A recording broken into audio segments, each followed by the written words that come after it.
Bienvenidos nuevamente adentro de mi propia mente, el lugar donde lo inexplicable se convierte en relatos que dejan huella. En esta tercera y última historia del día, exploraremos el vínculo inquebrantable entre un niño y su abuela, incluso más allá de la muerte. ¿Qué harías si pudieras hablar con alguien que ya no está? Antes de comenzar, te invito a suscribirte y activar la campanita para que no te pierdas ninguna de nuestras historias.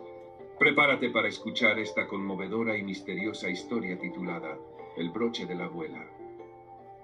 Mateo tenía 8 años y un secreto que lo llenaba de miedo y confusión.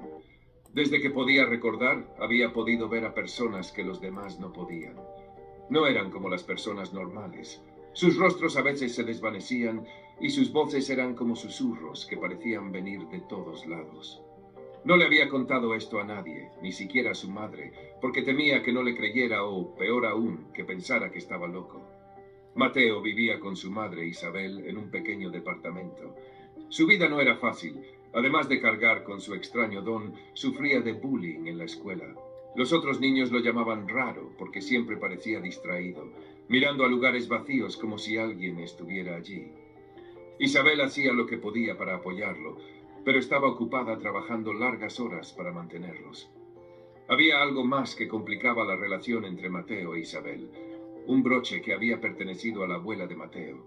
Era un pequeño objeto dorado con forma de rosa, adornado con una piedra roja en el centro. Isabel lo apreciaba muchísimo porque había sido un regalo de su madre antes de que falleciera. Pero desde hacía meses, el broche parecía tener vida propia. Isabel lo dejaba sobre la cómoda de su habitación, pero cada pocos días desaparecía y luego aparecía en lugares completamente inesperados, en la cocina, bajo el sofá, incluso en la mochila de Mateo.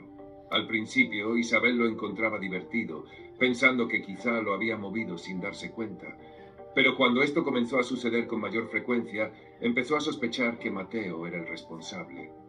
«Mateo, ¿por qué estás moviendo mi broche?», le preguntaba con tono cansado. «No fui yo, mamá», respondía él, bajando la mirada. «No juegues conmigo, hijo. Si necesitas atención, hay mejores formas de pedirla». Mateo quería decirle la verdad, pero tenía miedo. ¿Cómo explicarle que no era él, sino la abuela, quien movía el broche porque le gustaba verlo? Las noches de Mateo eran las más difíciles. La mayoría de los fantasmas que veía eran silenciosos, figuras borrosas que lo observaban desde la esquina de su habitación o pasaban caminando por el pasillo. Pero la abuela era diferente.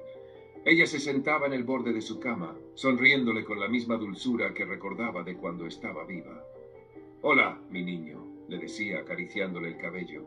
«Hola, abuela», respondía Mateo, sintiendo una mezcla de consuelo y miedo.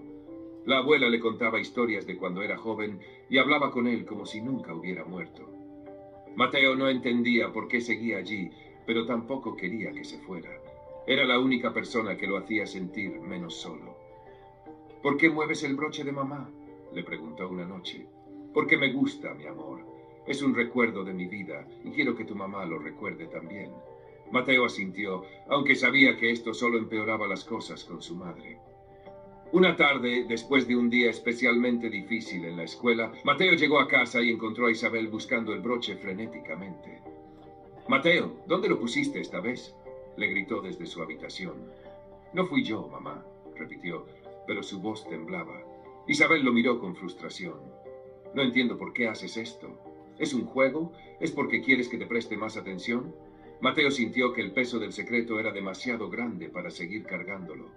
Esa noche, después de la cena, se armó de valor y le dijo a su madre lo que llevaba años guardando. «Mamá, hay algo que tengo que decirte». Isabel lo miró con el ceño fruncido, pero asintió. «La abuela me visita todas las noches. Ella es quien mueve el broche porque le gusta mucho». El silencio que siguió fue insoportable. Isabel lo miró como si no pudiera creer lo que había escuchado. «Mateo, eso no es posible. La abuela murió hace años». «Lo sé, pero es verdad. Ella me cuenta historias, me dice que me quiere y que siempre está conmigo». Isabel negó con la cabeza, luchando por no perder la paciencia. «Mateo, tienes que dejar de decir estas cosas. No son reales». «Pero ella dijo algo para ti, algo que me pidió que te dijera». Isabel cruzó los brazos, escéptica. «Ah, ¿sí? ¿Qué cosa?». Mateo respiró hondo antes de responder. «Todos los días». El color desapareció del rostro de Isabel. Dio un paso hacia atrás y se apoyó en la pared para no perder el equilibrio. ¿Qué dijiste? La abuela dijo, todos los días. Isabel sintió que las lágrimas comenzaban a llenar sus ojos. Recordó el día del funeral de su madre, cuando se quedó sola frente a su tumba y entre sollozos le había preguntado en voz baja, ¿estás orgullosa de mí, mamá? Había permanecido allí durante horas, esperando una señal, una respuesta que nunca llegó. Y ahora, años después, su hijo le daba la respuesta que tanto había anhelado. Todos los días. Isabel miró a Mateo, que la observaba con los ojos llenos de preocupación y esperanza. ¿De verdad fue ella?, preguntó en un susurro. Mateo asintió, y en ese momento Isabel supo que su hijo decía la verdad. Esa noche, Isabel dejó el broche sobre su cómoda y por primera vez no se molestó cuando desapareció. En lugar de buscarlo, simplemente sonrió y dijo en voz alta, «Gracias, mamá». ¿Crees que los lazos familiares pueden romper las barreras entre la vida y la muerte? Déjanos tus respuestas en los comentarios y no olvides suscribirte y activar la campanita para más historias como esta. Nos vemos en el próximo episodio de Dentro de mi propia mente.